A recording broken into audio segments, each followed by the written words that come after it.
नमस्कार, सत श्री अकाल, आदाब और खम्मा गणी दोस्तों। वर्क मॉप द्वारा शुरू की गई कहानियों की इस खास मुहिम में आप सभी का स्वागत है। कहानियों के इस सिलसिले को आगे बढ़ाते हुए आइए बढ़ते हैं आज की अगली कहानी की ओर। दोस्तों, आज हम मिलेंगे अर्चना जैन से और जानेंगे इनकी जिंदगी के बारे में। आपको बता दें कि उदयपुर के विद्या भवन रूरल इंस्टीट्यूट में संस्कृत विभाग में व्याख्याता के पद पर कार्यरत है।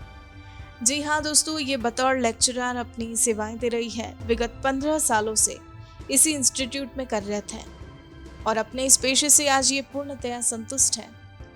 आपको बता दें, शिक्षण पेशे को अपनाने की प्रेरणा इन्हें अपने ही स्कूल की एक टीचर से मिली जो इन्हें संस्कृत और हिंदी पढ़ाया करती थी। दोस्तों, उनके पढ़ाने का अंदाज इन्हें इतना ज्यादा पसंद आया कि इन्होंने भी एक शिक्षिका बनने का फैसला कर लिया। इस पेशे में प्रवेश करने के लिए इन्होंने सबसे पहले अच्छी शिक्षा प्राप्त की। बीए की डिग्री लेने के बाद इन्होंने एमए किया। एमए करने के बाद पीएचडी की पढ़ाई भी जारी रखी, साथ ही साथ बीएड की डिग्री भी ली। इस तरह अच्छी शिक्षा प्राप्त करने के बाद बतौर शिक्षिका अपने करियर की शुरुआत की।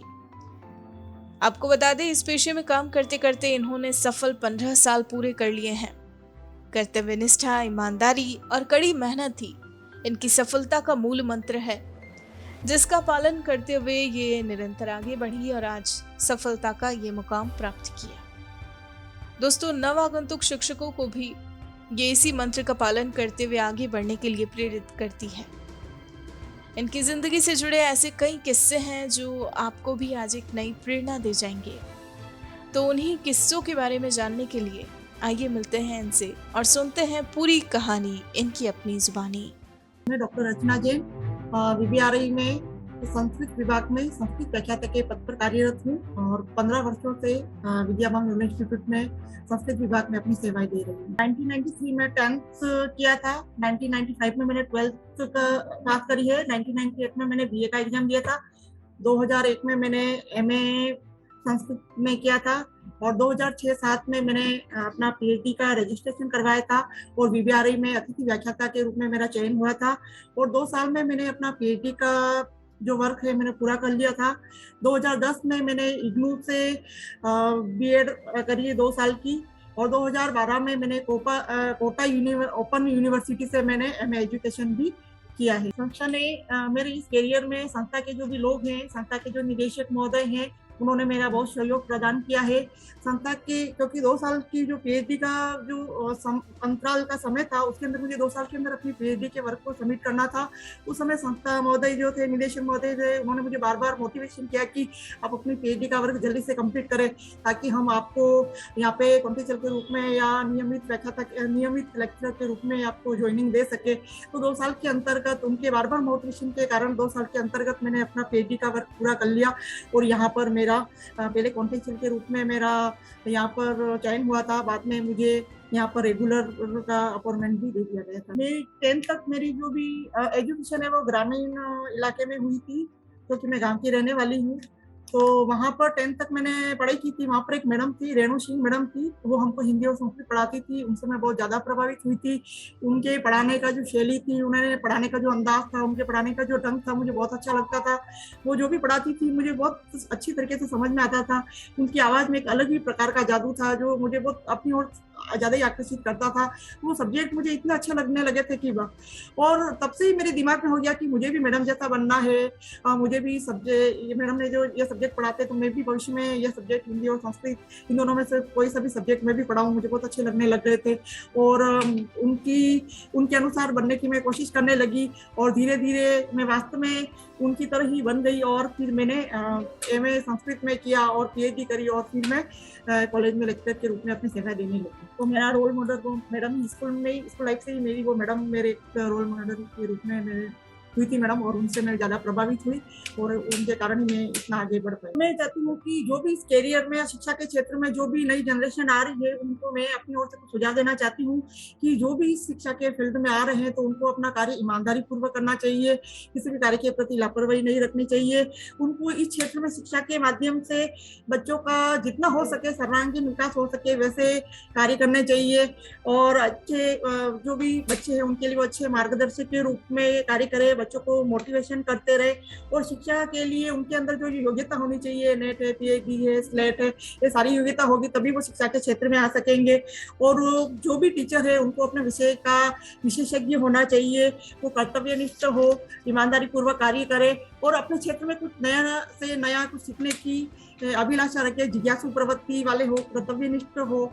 इस प्रकार का मैं उनको सलाह देना चाहती हूँ कि ये सारे जो क्वालिटी है, सारे गुण है, जो भी नव आगंतुक इस क्षेत्र के अंदर आ रहे हैं तो उनके अंदर ये सारी चीजें होनी चाहिए। अगर मुझे पीछे जाने का मौका मिलता है, चाहूंगी कि मेरी शायद 2 इच्छाएं थोड़ी अधूरी रह गई थी, तो मैं उन इच्छाओं को पूरा करना चाहूंगी।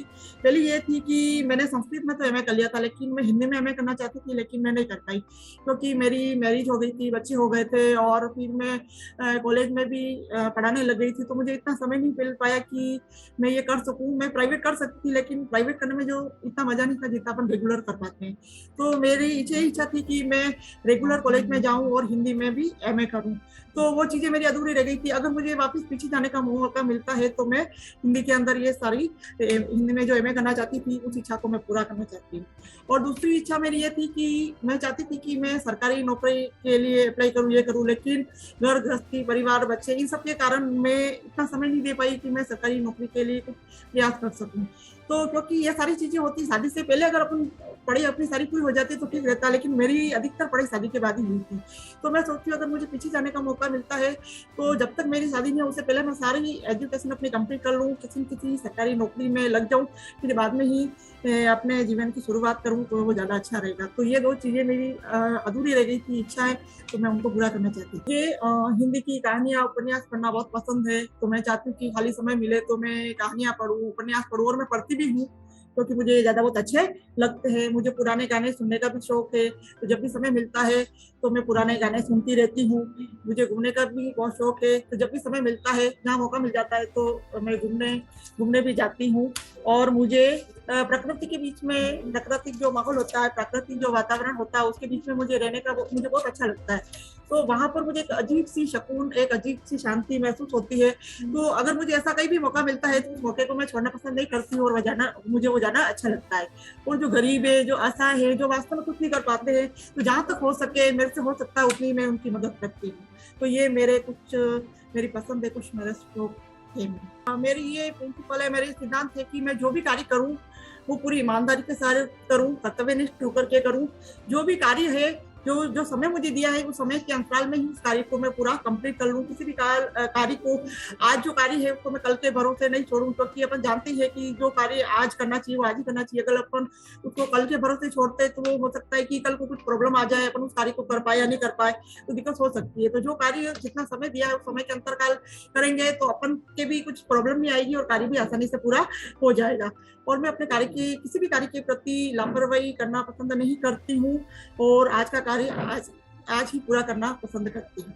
एक सेंटेंस है जो मुझे हमेशा प्रेरित करता है, अच्छा लगता है, वो है कि परोपकाराय पुण्याय पापाय परपीड़ना। अगर हम किसी का भला करते हैं, परोपकार करना, किसी का भला करना अच्छा रहता है, और अगर किसी के दिल को दुखी करने से हमें पाप की प्राप्ति होती है और किसी का भला करते हैं तो पुण्य की प्राप्ति होती है।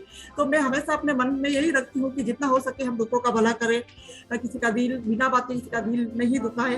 तो मन, वचन, कर्म से हम किसी के भी दिल को नहीं दुखाना चाहिए। और मेरा यही संदेश है कि हम जितना हो सके, जितनी जरूरी है कि हम पैसे से किसी मदद करें, ऐसा नहीं, हम किसी भी छोटे मोटे रूप में, किसी भी जितनी अपनी योग्यता क्षमता के अनुसार हम किसी की मदद कर सकते हैं। तो सबको करनी चाहिए अपने अपने स्तर के ऊपर। और यही कहकर मैं अपनी बात को विराम देना चाहती हूँ। धन्यवाद। दोस्तों, आप सुन रहे थे अपने पेशे के प्रति पूरी तरह समर्पित एक लेक्चरर अर्चना जैन की कहानी, इनकी अपनी जुबानी। ऐसी ही प्रेरक कहानियां रोजाना सुनने के लिए हमारा चैनल सब्सक्राइब करें और बेल आइकन जरूर दबाएं।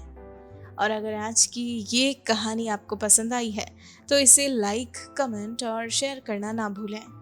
अब आप भी बन जाइए भारत की प्रोफेशनल कम्युनिटी की आवाज़ और सुनाओ अपनी कहानी, बनाओ अपनी पहचान की इस मुहिम से जुड़कर अपने जीवन के अनुभवों, करियर यात्रा, अपने उत्पादों एवं सेवाओं के पीछे की वास्तविक कहानी से देशवासियों को प्रेरित करें और अपनी एक नई पहचान बनाएं। Tell your story, inspire and build your brand with the power of video. जय हिंद, जय भारत।